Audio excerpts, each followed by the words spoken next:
Let's unbox and see this vacuum suction magnetic bracelet.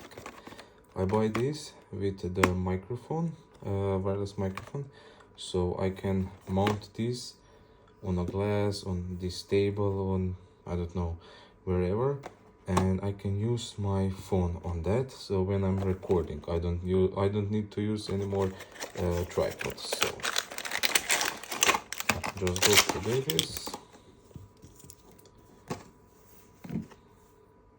This is like I think this is for a car magnet. This is we calling that this is plate, metal plate. This is that's it. So open tight, as you can see. Okay, let's test it. Okay. Okay. Release. Touch it down. Oh, it's very firm.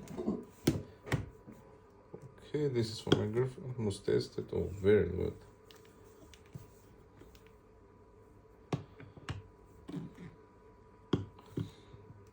Pretty good.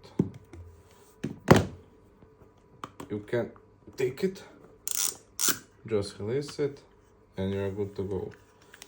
You can mount it wherever you want, and it's very hard and very stiff and very hard to take off. You can use it like that and that, wherever you want. This is pretty good. By the way, I buy like a jacket where I can mount my phone there. As you can see, I'm recording currently with that. A little bit shaky, but it's okay when I do like review of like that, or when I gonna cook. Pretty good. Yes, and that's it. See you in the next video. Peace.